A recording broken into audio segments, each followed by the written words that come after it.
Morning बच्चों, आज हम लोग पढ़ेंगे कक्षा 12 के इंग्लिश का मॉडल पेपर। इसको हम एग्जाम में कैसे सॉल्व करेंगे, इसको आज हम लोग देखेंगे।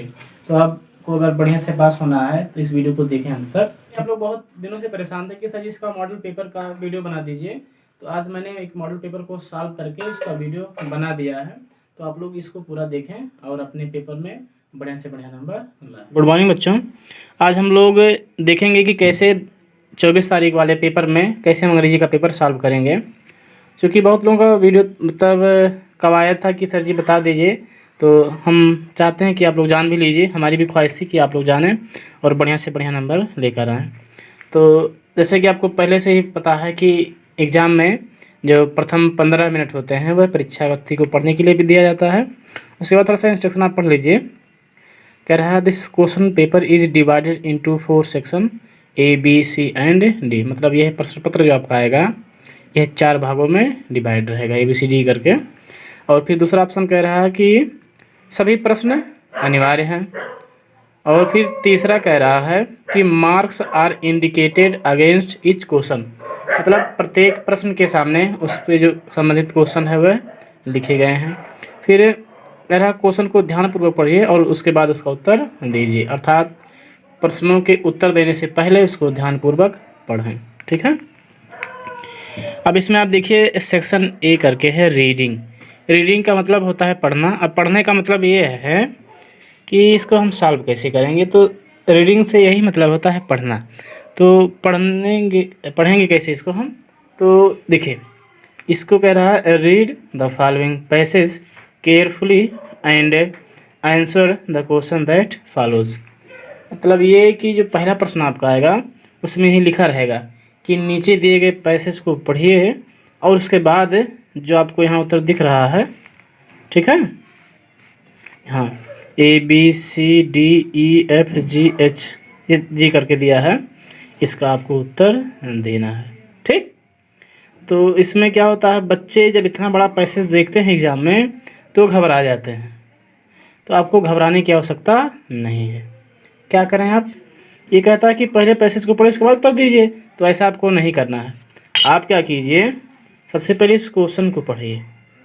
क्या पढ़ना है, क्वेश्चन को। तो जब आप क्वेश्चन को पढ़ लेंगे तो इसमें से कुछ कीवर्ड मिल जाएंगे। कीवर्ड का मतलब फैक्ट कि ये पूछना क्या चाहता है। उसके बाद जब आप पैसेज को धीरे धीरे पढ़ेंगे, जैसे पहला प्रश्न है तो पहले का उत्तर आपको शुरुआत में मिल जाएगा 2-3 लाइनों में। उसी प्रकार दूसरा क्वेश्चन पढ़ेंगे तो दूसरे का उत्तर भी उसके नीचे से मिलता चला जाएगा। मतलब कि जैसे क्वेश्चन आपका दिया रहेगा ABCD करके, उसी प्रकार इसका उत्तर भी आखिरी तक में आपको मिल जाएगा। अच्छा, कुछ बच्चे घबराते हैं कि सर जी इसका अर्थ हमारे समझ में नहीं आता है। तो कोई ज़रूरी नहीं है कि आप अर्थ समझें ही, क्योंकि आपसे अर्थ नहीं पूछेगा। ये खाली आपके अंडरस्टैंडिंग को समझता है कि आप इसको पढ़ पा रहे हैं या नहीं, और उसके दिए गए प्रश्नों का उत्तर आप दे पा रहे हैं कि नहीं। तो इसमें घबराने की ज़रूरत नहीं है। इस पैसेज को ध्यानपूर्वक पढ़ करके इस प्रश्न का उत्तर आप दे लेंगे। ठीक है। बस ध्यान रहे कि इस क्वेश्चन को बड़े ध्यान से पढ़िए। इसमें क्वेश्चन देख लीजिए आप। What does the author mean by the statement everyone has something to sell. मतलब कि सबके पास कुछ ना कुछ बेचने के लिए इससे कवि का क्या आशय है। ठीक। देखिए तो it is said that everyone likes by selling something, what you can understand by this statement. तो इज दैट, देखिए यहाँ पे लिखा है दिस स्टेटमेंट कि the teachers live by selling knowledge. इसका मतलब यही है कि अध्यापक ज्ञान बेचता है, दार्शनिक जो है लाइफ बेचता, मतलब कैसे जिया जाता है, बुद्धिमानी बेचता है, पुजारी सवेरे प्रार्थना कैसे किया जाता है, और भौतिक चीज़ों को बेचता है। तो इसी प्रकार सभी लोग कुछ ना कुछ बेचते हैं। तो अब पहले का उत्तर आपको इसे मिल जाएगा। तो इसी प्रकार एक क्वेश्चन करके इसे आप पढ़ते जाएंगे और आपको आंसर मिलता जाएगा। ठीक। इस प्रकार सेक्शन ए आपका कंप्लीट हो जाएगा। देखिए इसमें आपका कितना अंक निर्धारित है, 3, 3, 6, 3, 9, 3, 12 और 3, 15। 15 नंबर तो आपको बगैर आसानी से मिल जाएंगे। अच्छा, इसमें देखिए फील एग्रीविड अबाउट, इसका मतलब इसका अर्थ आपको इसी में से निकालना पड़ेगा। ठीक है। उसी प्रकार एफ है, which are the following words is the determine का समानार्थी शब्द क्या है। समानार्थी का मतलब होता है पर्यायवाची शब्द। ठीक है। अनकॉन्शियसली इसका क्या करना है, इसका विलोम शब्द लिखना। तो ये पैसेज को आप पढ़ेंगे तो ये वर्ड आपको मिल जाएगा। ठीक है। फिर यहाँ दिया हुआ है सेक्शन बी, राइटिंग करके दिख रहा है ना। कह रहा है in certain states of India there is a great imbalance in the male female ratio. कह रहा है भारत में पुरुष और स्त्री के अनुपात में बहुत सा डिफरेंस है। This is the result of special treatment given to the boys in family. और इसका कारण ये है कि जो परिवार होता है उसमें बच्चों को बेहतर इलाज या बेहतर शिक्षा दी जाती है। वाई इज़ इट सो, मतलब ऐसा क्यों है। How can we change this mindset, मतलब कैसे हम इस मानसिकता को चेंज कर सकते हैं। Write an article in 100 to 150 words on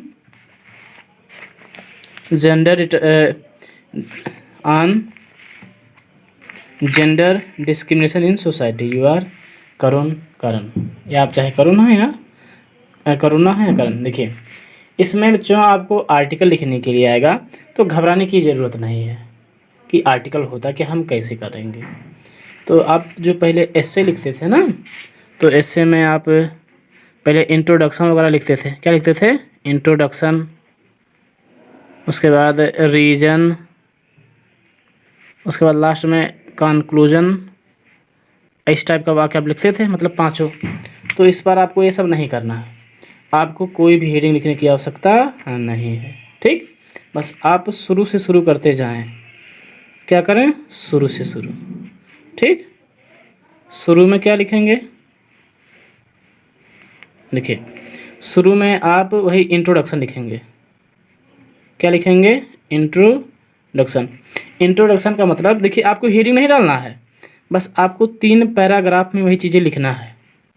अब इसका इंट्रोडक्शन में क्या लिखना है कि नारी शिक्षा, मतलब नारी और नर में डिफरेंस क्यों है, ये लिखना है। इसकी विभिन्नताएं आपको कहाँ कहाँ देखने की मिलती हैं। ठीक, दूसरे में पैराग्राफ में जिसे बॉडी ऑफ आर्टिकल कहा जाता है, मतलब जो मुख्य बॉडी होता है, इसमें इससे होने वाले लाभ और हानि के बारे में बताते हैं, इससे नुकसान या फ़ायदे के बारे में बताते हैं दूसरे पैराग्राफ में। मतलब कि आर्टिकल का साइड इफ़ेक्ट क्या होता है उस चीज़ को बताना है। ठीक, और फिर जो तीसरा पैराग्राफ होता है, ठीक, जो कंक्लूजन जिसे आप लोग कहते थे, इसमें आपको ये बताना है कि अगर कोई चीज़ गलत है तो इसको कैसे हम दूर कर सकते हैं। फिर से बता दें, आपको आर्टिकल में कोई हेडिंग नहीं लिखना है, ये क्लियर। इसमें आपको 3 पैराग्राफ में ये चीज़ें लिखना है। अब पैराग्राफ का मतलब कि जैसे आप कोई लाइन लिख रहे हैं, अब यहाँ ख़त्म हो गया, अब एक लाइन इधर छोड़ दीजिए, इधर छोड़ दिए, फिर आप यहाँ से लिखना शुरू कर दीजिए। ठीक है, यही होता है पैराग्राफ राइटिंग। पैराग्राफ मतलब एक लाइन इसे आप लिख रहे हैं, यहाँ ख़त्म हो गया, फिर छोड़ के यहाँ से लिखिए, नहीं तो एक लाइन छोड़ दीजिए, फिर दूसरे पैराग्राफ से शुरू कर दीजिए। तो आप ऐसे 3 पैराग्राफ में लिख देंगे। ठीक, तो इस प्रकार आपका हेडिंग हो जाएगा कंप्लीट। मेन बॉडी, ऐसे ही आर्टिकल लिखा जाता है। मतलब कि आर्टिकल में आपको हेडिंग नहीं लिखना है, बस 3 पैराग्राफ में ऐसे लिख देना, पहले में इंट्रोडक्शन, उसका मेन बॉडी और कंक्लूजन। ठीक, और रही बात आपको जो लिखना रहता है टॉपिक आपको यहीं मिल जाएगा। देखिए जेंडर डिस्क्रिमिनेशन इन सोसाइटी, यही आपका टॉपिक मिल जाएगा, सब्जेक्ट जिसे कहते हैं। ठीक, इसमें कई ऑप्शन रहते हैं, देखिए आर करके दिया, चाहे आप लिखें चाहे जो लिखें। ठीक है, अच्छा। अब सेक्शन सी है जिसे ग्रामर एंड ट्रांसलेशन कहते हैं। इसमें ग्रामर में कैसे क्या होता है, देखिए चौथे का ए जो है कह रहा है choose the option which best expresses the meaning of underlined idioms and phrases phrasal verb of the following sentences. इसमें क्या रहता है बच्चों, 1-2 लाइन दिया रहेगा और उसके लिए आपको एक शब्द लिखना है। जैसे हिंदी में आप लोग ने देखा होगा एक शब्द, जैसे चंद्र है जिसके शिखर पर, अर्थात जिसके शिखर माने सिर पे चंद्रमा है, तो चंद्रमा किसके सिर पर है, तो उसके लिए एक शब्द होता है शिव। ठीक, दूसरा मान लीजिए 10 है जिसके आनंद, अर्थात दशानन, तो दशानन कौन होता है? रावण। तो 10 है जिसके आनंद बराबर रावण। तो इसी प्रकार अंग्रेजी में भी होता है, इसमें भी एक लाइन के लिए एक शब्द होता है। जैसे इन स्पाइट, सॉरी वो तो अनसब्स्टिट्यूशन हो गया। देखिए इसमें क्या होता है, ये है आपका इडियम्स एंड फ्रेज। ठीक, इसमें एक आपको वो लोकोक्ति और मुहावरे टाइप का होता है, उसी प्रकार आपका इसका अर्थ दिया रहेगा। जैसे लिखा है, in spite of the effort of all peace loving people world peace is still a far cry. अब ए फार क्राई का इसका क्या अर्थ निकल रहा है, इसमें से आपको बताना है। तो अब देखिए, स्टिल ए फार क्राई, अब कैसे इसको लगाएंगे, तो इसके लिए आपको जो इडियम्स एंड फ्रेजेस है आपके विद्या में या अन्य जगह दिया होगा, तो आप उसको से सरसरी निगाह से जब देख लेंगे, उसके बगल में उसका हिंदी भी दिया रहता है और अंग्रेजी भी दिया रहता है, तो वही पढ़ करके आप इसको याद कर लेंगे। थोड़ा सा मैं दिखा दूँ कैसे आएगा। जैसे यह है आपका किताब है, तो हम बता दे रहे हैं। देखिए कहाँ गया आपका, इडियम्स एंड फ्रेज 284 पेज पर है।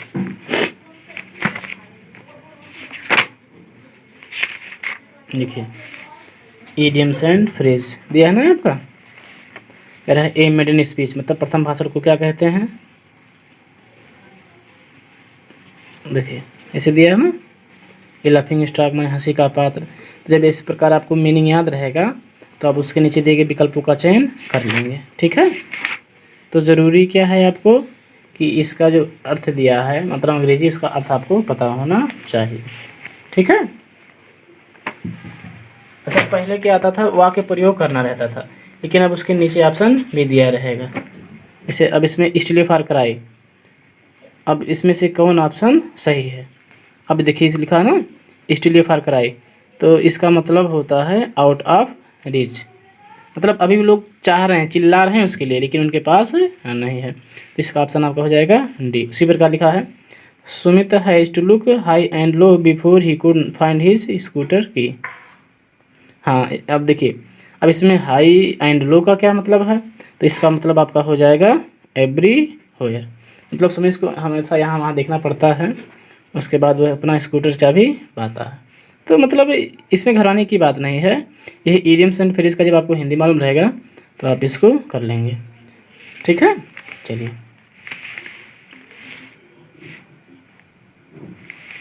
अगला है आपका, देखिए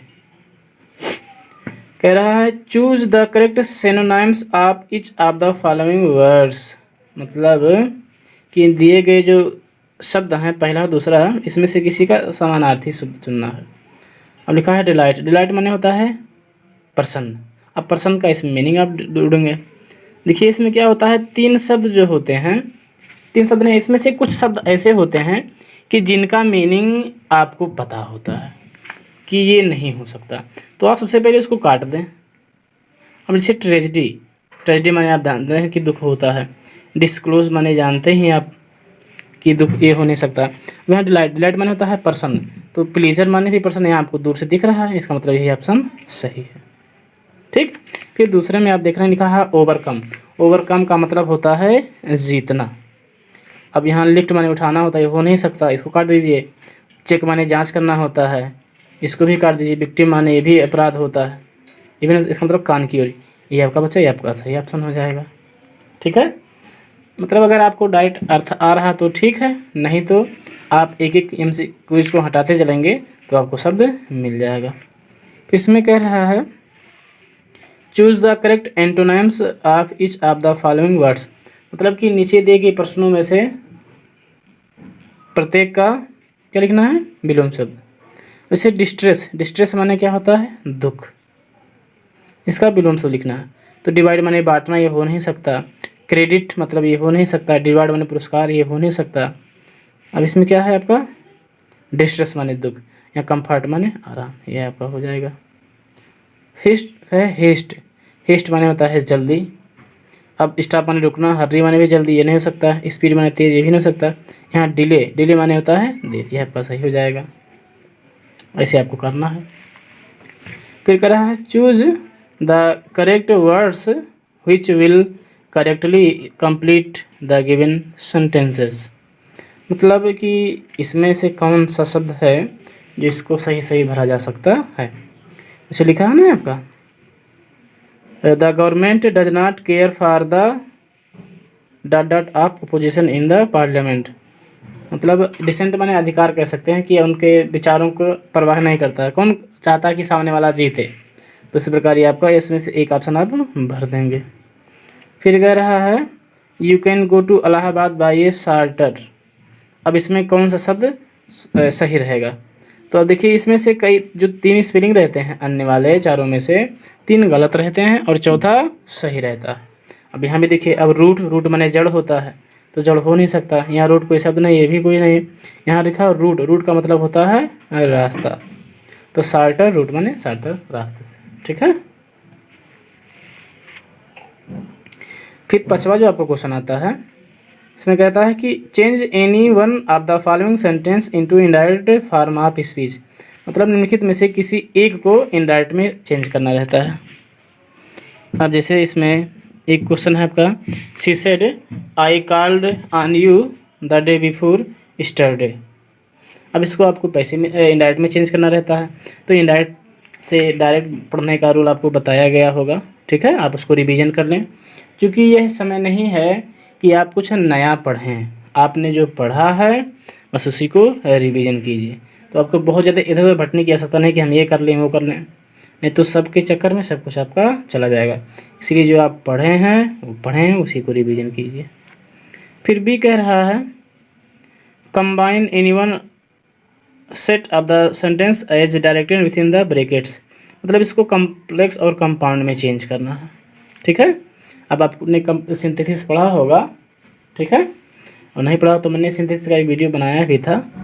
तो सिंपल और कॉम्प्लेक्स में कैसे चेंज किया जाता है, एक बार आप अपने पढ़ाए गए एग्जाम्पल्स को आप देख लेंगे तो ये आपके समझ में आ जाएगा, ठीक है। फिर अगला है आपका transform anyone sentences as directed within the brackets.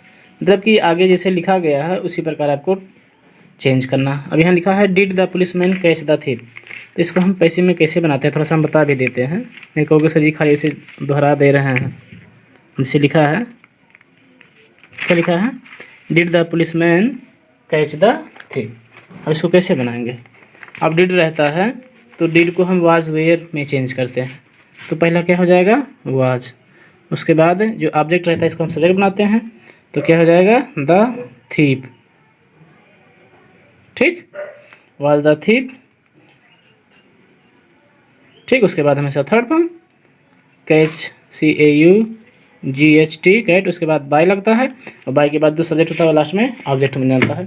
तो यहाँ है क्या, द पुलिसमैन, द पुलिसमैन, ठीक है, आपका हो जाएगा। उसी प्रकार no other girl in the class is so beautiful as Renu. अब इसको सुपरलेटिव में कैसे करेंगे, तो बस ऐसे कर देना है क्या कि Renu is the most beautiful girl in the class. मतलब सुपरलेटिव में आपको ऐसे ही चेंज करना, ठीक है। आगे बढ़ें। अब देखिए डी कह रहा है correct anyone of the following sentences. अब इसमें आपको वाक्य को टेंस के अनुसार चेंज, इसमें त्रुटि दिया रहता है, इसको आपको सही करना है कि मतलब टेंस कुछ और रहता है और कुछ और दिया रहता है। जैसे इसमें लिखा है he has received a letter yesterday. अब यहाँ यस्टरडे दिया है और यहाँ हैज़ दिया है। अगर बीता हुआ कल है तो यहाँ पर हैड होना चाहिए था, जबकि यहाँ पे हैज़ देना है। तो इसको आप बस हैज़ की जगह पर हैड लगा देंगे, ये सही हो जाएगा। क्योंकि पास्ट टेंस के यस्टरडे कहाँ आता है, पास्ट टेंस में, और आप इसीलिए पास्ट टेंस में ही तब्दील करेंगे। ध्यान रहे कि कुछ बच्चों के ख्याल ये आता है कि सर जी यहाँ हैड की जगह पर हम स्टडी को भी चेंज कर सकते थे, तो ऐसा नहीं होता है। जो हेल्पिंग वर्ब होता है वही चेंज होता है, ठीक है। चलिए इसी प्रकार the sceneries of Kashmir are very charming, ये इसमें आप जो करेक्शन करने लग रहेगा आप कर देंगे, ठीक है। फिर कह रहा है choose the correct meaning of each of the following idioms and phrases, जो आपको बताया गया था बैग एंड बैगेज। इसमें से किसी एक को आप सही करना है, मतलब दोनों में से जो सही विकल्प है उसी को आप चुनाव करना। अब बैग एंड बैगेज का मतलब होता है अपने सारे सामान के साथ। तो यहाँ all the clothing without any being leave with all one's belonging, मतलब अपने सभी सामान के साथ। To end in the smoke का मतलब होता है अंत में कुछ ना पाना, मतलब बर्बाद हो जाना। टू कम टू नथिंग यहाँ आपको दिया, ठीक। अब ये जो आपका आता है translate the following passage in English, जो सबसे महत्वपूर्ण होता है। इसके लिए आपको ट्रांसलेशन आना चाहिए। अब ट्रांसलेशन पढ़ेंगे कैसे? जब आप ट्रांसलेशन सॉल्व करना चाहेंगे तो ज़रूरी है कि आप आगे से जाएं और पीछे से बनाते हुए चले आएँ। मान लिया टेंस में कोई मीनिंग इसमें भूल जा रहे हैं तो उस मीनिंग को आप कैपिटल में लिख देंगे तो भी आपका गलत नहीं माने। जैसे लिखा है मानव, दिख रहा है ना मानव, तो मानव को हम क्या करेंगे, ऐसे कैपिटल में लिख देंगे तो मानव का गलत नहीं होगा। मतलब इसको मान लिया आपको नहीं आता है ट्रांसलेशन तो घबराने की आवश्यकता नहीं है। पहले शुरू वाले का मीनिंग लिख दीजिए, फिर पीछे से लिखते हुए एक एक शब्द का ऐसे चले आएंगे। ठीक है, तो ये समझ में आपके आ जाएगा। ठीक है, इस प्रकार पैसेज ये आप सॉल्व कर देंगे। फिर लिटरेचर से संबंधित कुछ क्वेश्चन आता है। कह रहा है answer the following question in about 30 words each, मतलब प्रत्येक प्रश्न का कम से कम 30 शब्दों में उत्तर देना है। What were the stories of emotions and fears that Douglas experienced when he was thrown into pool, मतलब डगलस ने कैसा अनुभव किया जब उसको तालाब में फेंक दिया गया। मतलब ये क्वेश्चन आपको किताब में दिया गया है, उसको पढ़ करके आपको उत्तर देना है। तो अभी आपके पास समय है, आप क्या कर रहे हैं, मान लिया आपको क्वेश्चन नहीं याद है तो ज़रूरी है कि बच्चों मान लिया कुत्ते भौंक रहे हैं तो आप परेशान ना हों। इसमें आपको प्रत्येक जो लेसन है उसका स्टोरी पता होना चाहिए। तो जब आपको स्टोरी पता रहेगा तो आप इसको सॉल्व कर लेंगे, ट्रांसलेशन के माध्यम से इसका आंसर लिख देंगे। इसलिए ज़रूरी है कि प्रत्येक लेसन की स्टोरी आपको पता हो। उसी प्रकार 8 में भी है, दिख रहे हैं, इसमें भी आपको स्टोरी पता होना चाहिए, तब लिख देंगे। फिर 9वां कह रहा है read the given extract and answer the question that follows, मतलब इसमें वही टाइप का, इसको पढ़ करके नीचे दिए गए प्रश्नों का उत्तर देना है। जैसे on shore cream walls donation Shakespeare's heard, what are the two things that show a civilized race, मतलब दोनों में से क्या है जो एक सभ्य जाति को दर्शाता है, इसी में से आपको उत्तर देना है। What is the speciality of the Tyrols valley, मतलब टायरोल्स वैली की विशेषताएं क्या है।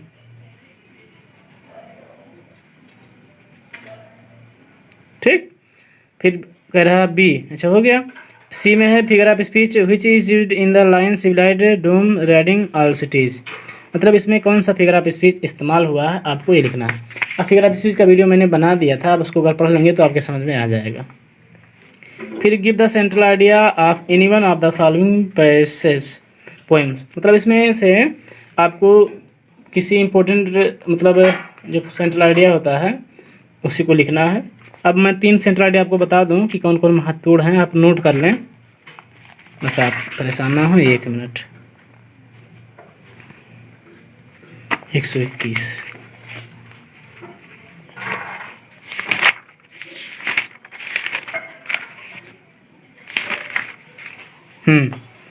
अब देखिए जो पहले पार्ट का सेंट्रल आइडिया है दिख रहा है ना आपको, ये महत्वपूर्ण है। ठीक, पहले पार्ट का सेंट्रल आइडिया। उसके बाद हाँ, दूसरे पार्ट का भी सेंट्रल आइडिया महत्वपूर्ण है, आप इसको भी याद रख लीजिएगा, ये हो गया। और तीसरे को भी आप याद कर लीजिएगा। और जो आपको ये दिख रहा है, ठीक है, ये है आपका, उसमें से आ सकता है MCQ जो करके नीचे आता है, ये भी आप पढ़ लीजिएगा। ये पेज नंबर आपका है, मतलब पार्ट 3 पे है। ठीक है, उसके बाद चौथा सेंट्रल आइडिया भी आप इसको पढ़ लीजिएगा। इतना अगर आप पढ़ लेंगे तो कोई भी बाहर नहीं आएगा। ठीक है, इस प्रकार ये आपका होगा। फिर कह रहा है answer the following question in about 40 words, इसमें भी कम से कम 40 शब्दों में उत्तर देना है। ठीक है, आप इसको लिख देंगे। ये सब आपकी टेक्स्ट बुक से है, तो किताब आप जब पढ़े होंगे तो आपके समझ में आ जाएगा। ठीक है, इस प्रकार यह आपका कंप्लीट हो गया। ये मैंने जो 80 वर्ड वाला है आपको नहीं आ रहा है, तो जो 40 वर्ड वाला है उसी लेसन का मिलता जुलता आप लिख देंगे, तभी चल जाएगा काम। ठीक है, धन्यवाद।